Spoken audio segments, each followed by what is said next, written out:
Alright, hold on. Let me do one thing at a time. So we'll do that one. And somebody else had some question. Oh yeah, Anthony. Which section? It was actually, Oh, I'm sorry. Let's do this one real quick and then come back to you, okay? 8.3. Would you mind explaining 34 on section 8.1? Sure, right after this. And right after Anthony. So 38, the one about the presidents, right? yeah. Yes, okay. So why don't we'll do the first 6 presidents together, and then you guys can do the other one. There's 2 tables there, you have to do each of them separate. So the first 6 presidents, this is number 38. And they give you these ages for this first 6 presidents: 57, 61, 57, 57, 58, 57. So even just looking at those points, would you say this is going to have a large standard deviation? No, because the points are pretty close to the middle of the points, right? They're pretty close to their own middle. And if you look at the other table for the most recent 6 presidents at inauguration, their ages are much more spread out. They're going to have a larger standard deviation. I like it. What's the first thing I have to calculate in order to get the standard deviation figured out? The mean. I got to know what the mean is, because the whole idea of standard deviation is how far every data point gets away from the mean. So I need to know what the hell the mean is. So how do you get the mean of this data? How to get the mean of this data? Yeah. So you add them all up. So what do you when you add all those up?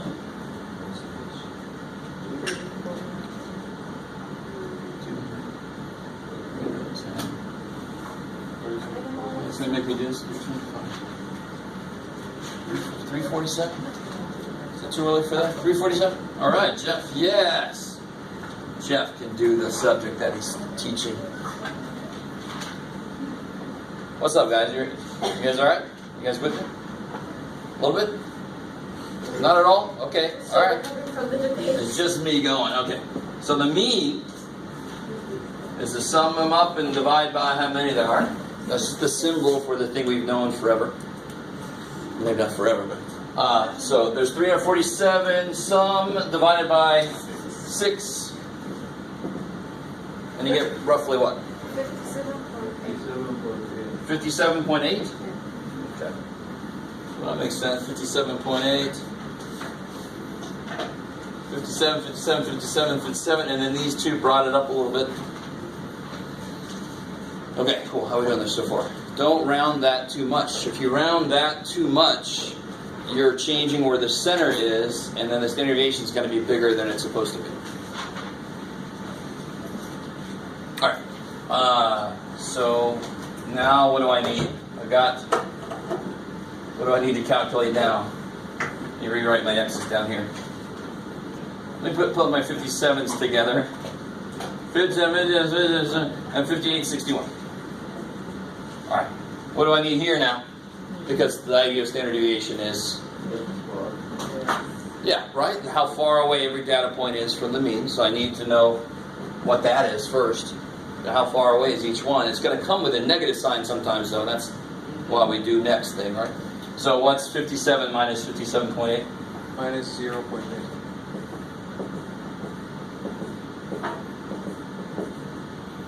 $0.2. 0.2. So 0.1 is 3 more than that, so it'll be 3 more than that. 3.2. All right, let me stop there. So here the calculations aren't that extreme. In fact, they're barely anything. But the idea is actually really super useful in statistics. And you do a lot with standard deviation, but it's actually pretty easy to create it. And hopefully easy to remember why this makes sense. So the next thing I have to do is, well, what happens if I add all these up? It should come out at least close to 0, right? So sure, we get pretty close, right? What's negative 0.8 minus 0.8 minus 0.8 minus 0.8?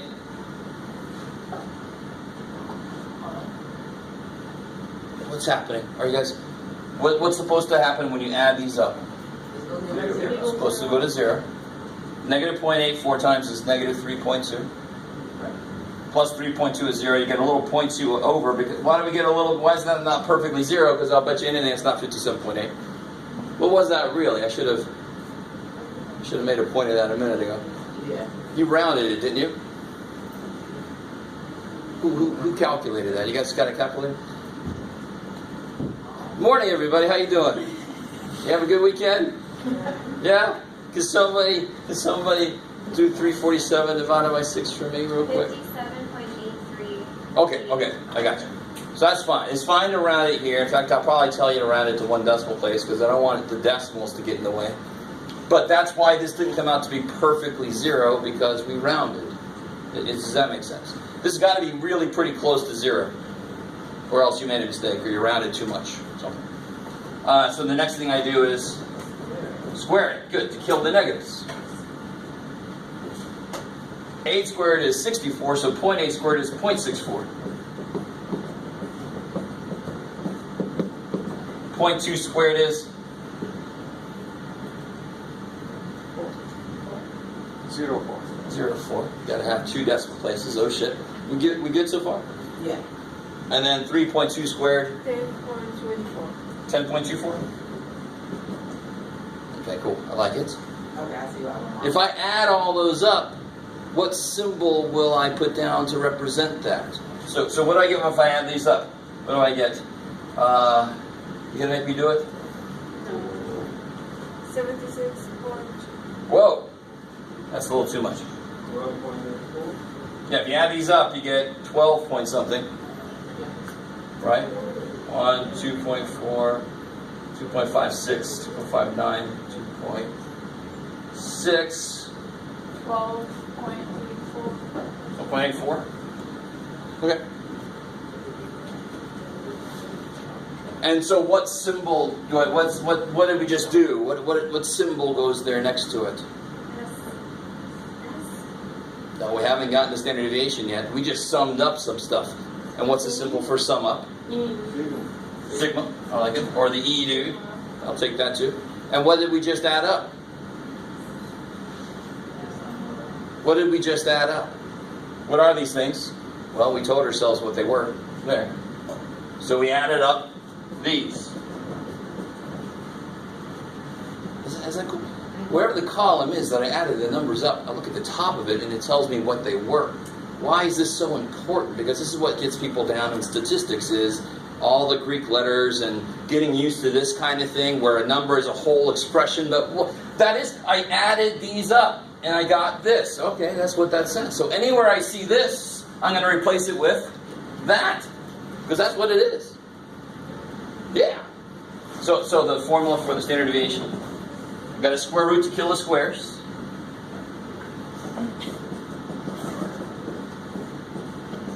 So now I see that. What can I put right here? What can I put in place of this whole thing? 12.84, because that's what it is. You don't plug something in there, because there's 6 things that could be, so what are you going to pick? Right? So that doesn't make any sense to plug stuff in place of each of these. The whole damn thing is 12.84. And then you just got to square root, blah, blah, blah. Okay. Cool. So I'll let you guys finish. You're basically there. Just got to throw stuff in there now. What's n? 5. 6. So n minus 1 is 5. I like it. Cool.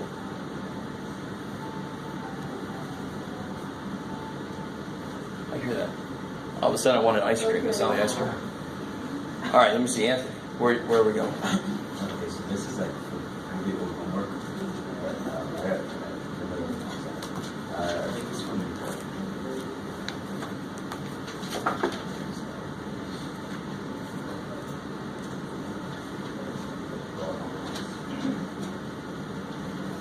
chapter 1. Yes. And I got number 51 with the radius. Chapter 1, number 51. with the radius? I think it's Section 1.7 maybe? section 1. With the R? Yeah, with the R. Okay. So I know that in geometry R means radius, but ratio, exactly. Right. Is everybody cool with this here?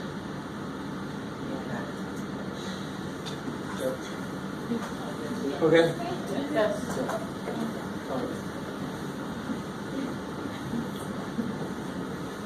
Okay. So remember, R, what kind of a sequence was that related to when I have an R? I guess square. Geometric. So that was based on what operation? Square. Which one is this again? 51 back in 1.7. So that was when the idea was multiply. Yeah. So this is kind of silly. Why is R equal to 1? Kind of a silly number to use. Because I keep multiplying by 1. So they tell me that A1 is 1,000. So what's A2? 1,000. What's A3? 1,000. So R equal to 1 is, I wouldn't even mess with it, but they gave it to you just to make sure you knew what the hell's going on. So it's just 1,000, 1,000, 1,000, 1,000, 1,000. That's it.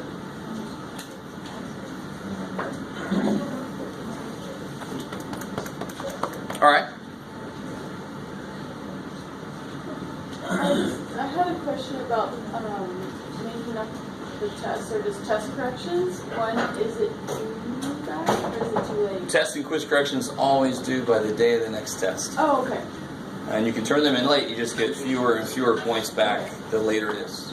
Okay. I like it. So if you still haven't turned in like quiz 1 corrections, Yeah. you can still do that. Okay. You just won't get as many points back as you could have. You still won't go below your grade at the moment, right? You'll never go below what you got. So you might as well give it to me. All right.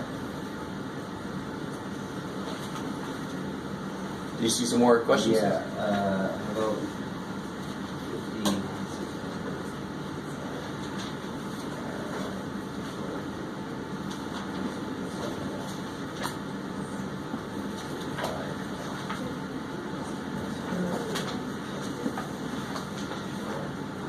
About 55. In that same section? Yeah.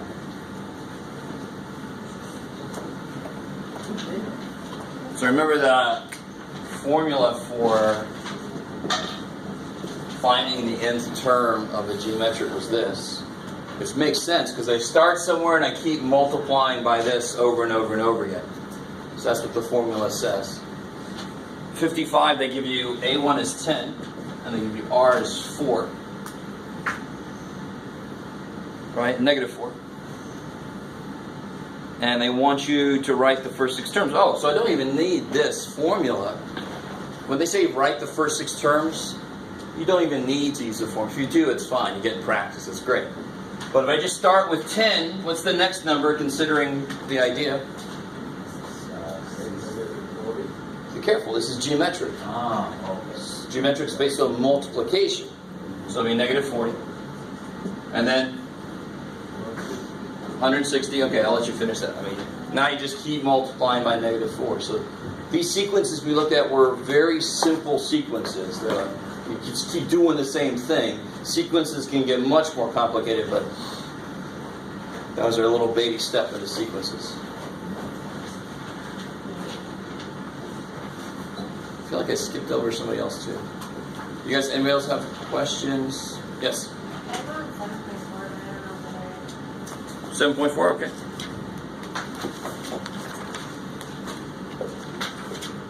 What's up? number 69. Oh, cool. All right. Hold on to that. Yeah, we sort of haven't fully gotten into that yet. Cool. I like it. We got to get into that today. All right. Anybody else have questions from homework stuff? Okay. Cool.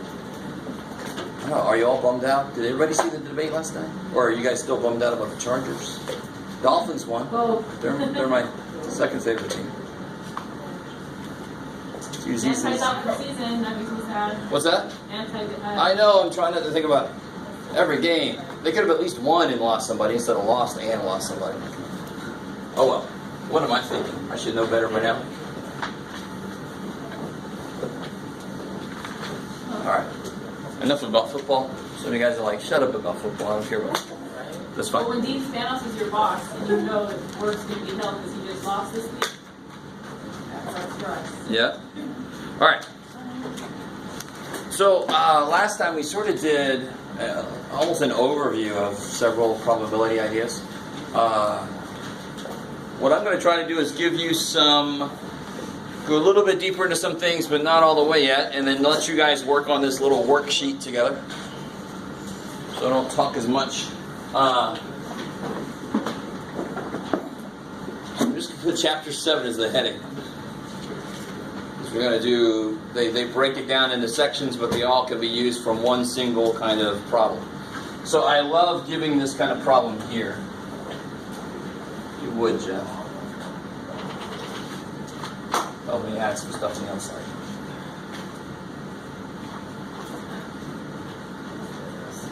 Let's say,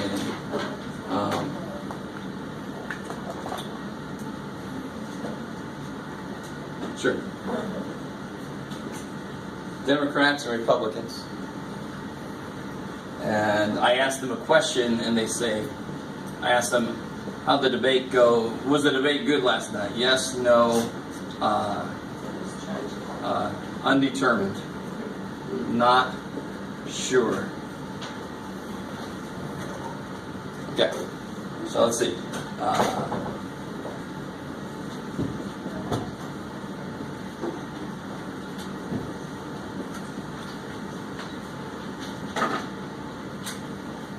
All right. So let me make sure you guys even just understand what's happening here. What does that 7 mean? 7 people said no. More specifically, much more specifically. 7 Democrats said no, right? And this one means 19 Republicans said no. So how many total people said no? 26. 26. So that's why I gave us these outside empty boxes. Is that cool? So I'll always give you some empty boxes on the outside so your brain goes, oh yeah, I gotta add this stuff up. Because what's the idea of probability? What's always on the bottom of a probability? If I'm picking a card from a deck of cards, what's going to be on the bottom of that probability? Greatest number.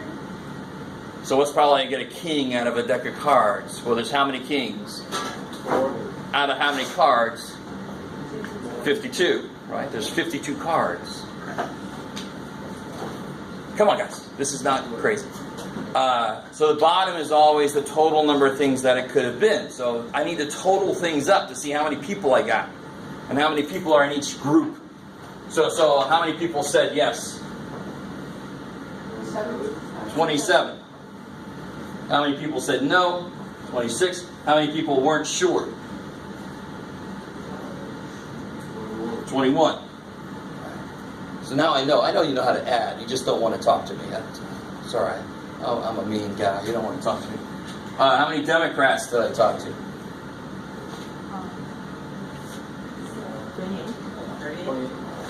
28. 12 and 16 is 28. How many Republicans did I talk to? A lot. 46. Oh, could you be more specific? Yeah. It looks like 46. So how many total people did I talk to? 74. Now, why do you think somebody would put a bigger number here? Because they added these and these. But if I add these and these, I added everybody twice. That's crazy. I'm not going to count everybody twice. They wish they got 2 votes or whatever. Okay. Stop there for a second. That is not difficult, is it? Just why would I want to get totals? Because probabilities depend on the total amount. Like if I said pick one of these 4 numbers, and if you pick the right one, I'll give you $20. I'm playing that game. But if I said pick one of these 7 million numbers, and if you get the right one, I'll give you $1,000. I'll be like, I'm not sure. How much are you going to charge me to play this game? And people do it. It's called a lottery. Oh shit. All right, let me see what you guys think about probability questions related to this. So let's say I pick one person at random. What's the probability that A, I picked somebody who said no? So let me put this away, you're going to see it for me. The probability somebody said no, what would that be? 26, 74. Yeah, how many people said no? 26 out of 74. It's exactly the way you might state it. If I said how many people said no out of the total, 26 out of 74, that's exactly the percentage. That's the probability. How are we doing there? Don't make probabilities more than they are. They're always a part out of the whole. That's always what they are. What is that? Somebody help me out. What's 26 divided by 74? It's like 0.147. Did I try to do that too fast? I did. No, it's more like it's bigger than that. 0.351. So like 35, is that right? Is that, you guys getting that? Okay, cool. Crowdsourced work, I like it. So what's the probability I pick somebody who is Republican? 46, 74. 46 people out of 74. I love it. Right? All right, so any little direct question I ask is pretty straightforward to find the probabilities. You see how many people match what I'm looking for, divided by the total number of people it could have been. So if I just pick one person at random, it could have been any of these 74 people. Out of those, there's 46 that match what I'm looking for. And what's 46 divided by 74? 62.16%. What is it, sorry? 62.16%. 0.2%. All right. Alright. Sounds about right. We're all just going to take your word for it. Okay. Does that look good? Yep. Okay. Alright, so let's get a more interesting question. What have I said? What's the probability that I pick somebody who is a Republican and they said not sure?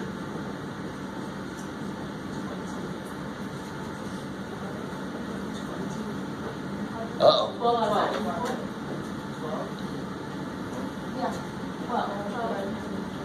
Yeah, what's your reasoning there? Why do you say 12? Says right there. Chart. I love it. Right there. That's the numbers right there, man. I thought he was. There's a lot of numbers up here. But people confuse this problem. They start giving me too big of a number. But they got to be Republican and not sure. So they have to be Republican and not sure. There's only 12 people that do both. So I always call and the mean bouncer at a club. And or is the nice bouncer. So if I came up to the door and I had the and bouncer standing there, I know I'm not getting in. He's like, all right, to get in this club, you got to be rich, and you got to look good, and you got to dress good, and you got to have a nice car, and you got to have a, they already say rich, and you have to have even more money than that. I'm like, well, you lost me at the first one, dude. Right? And you got to know Joe, the bartender. I'm like, oh, crap. I'm not getting in there. Every time he said and, the number of people that could get in went down, down. Have you guys ever looked at scholarships? I remember back in the day, back in my day, we had this giant freaking book of scholarship stuff. I went into the financial aid office and they gave me this book. Bam! And I just started flipping through it and it said, okay, you've got to be a math major. Check. You got to have this GPA. Check. You got to do this and this and check, check, check, check. Yes, yes, yes. And you got to be a woman. Flip. Oh, I should have put that first. But you see what I mean? And always decreases the total things that it could be. Are you guys with me? That's why I call it the mean bouncer. You're not going to let as many. Now, if it was the or bouncer, we got to be rich, or you got to have a nice car, or you got to look good, or you got to have a nice, a lot of money, or whatever. Or you got to know Joe. I'm like, oh, thank God, I know Joe. Hey, Joe. Hey, Joe. How you doing? Yay! Because I was none of the other things. But or says you could be any of these things. So or numbers are always going to be larger. Because they allow more and more things. And is very restricted. You got to be this, and there's fewer and fewer people that do all those things. So and, when it's like this, and is like the intersection. Bam! Right? Well, what if I were to say, so it'd be 12 out of what? 74. 74, because I didn't tell you anything about the person. I still don't know anything about the person, so it could be any of those 74 people. I love it. So what if I said instead, what's the probability it's a Republican? Or, they said not sure. That would include both Democrats and Republicans. Yeah, but they have to have said, well, all right, yes. Not really, though. But it would only include Democrats who said they're not sure. But don't start trying to break it down like that. It's a more direct way to do this. I got to have all the Republicans in here, right? I got to have all the people that said not sure, because the or says it could be, if you're in either group, I'm going to let you in. But if you have both groups, But what's wrong if I do this? 46 Republicans plus 21 people said not sure. What's wrong with that?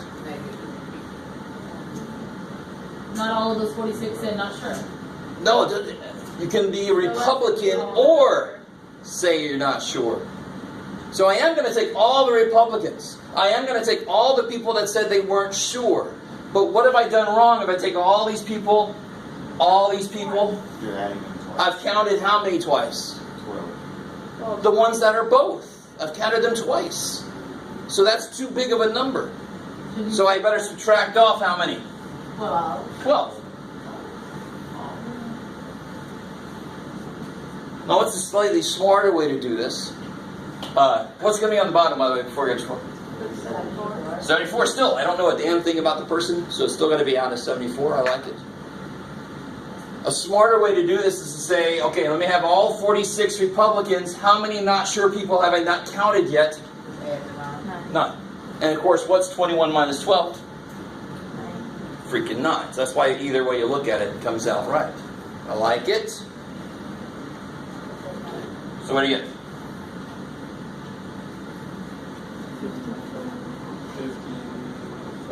55 out of 74, which is whatever it is.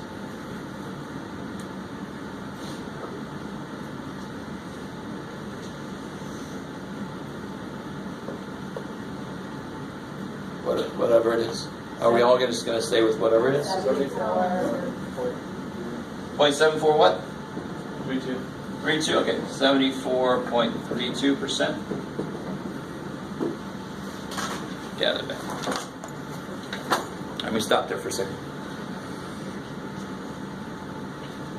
So this is in section 7.4. That's fundamentals of probability. This is in section 7.6, and this is in section 7.7. We haven't gotten all the way down into all the meanings behind a couple of these things, so there are some more things in the sections, but they always go a little break it up happy, right? They could put some of this in the same section, but okay. How are we doing so far? I mean, what we've done so far is not difficult. We are going to have to develop formulas, because why was this problem easy? Because I can see everybody. I can just count who matches with what. If they don't give me a way to count everybody, I need formulas so I can plug probabilities in. Right? So let's actually try to create a formula. Let's start with OR. Let's try to create a formula for OR. It's the probability of A or B. A is some event and B is some other event. So what do we do? Why did we put a 46 here? Like A could be Republicans. So what is this 46 out of 74? What is that piece? What's 46 out of 74? Where'd 46 come from? Republicans. So that looks like the probability of A. I want to take everybody who's in the first event. Plus, what's 21 out of 74?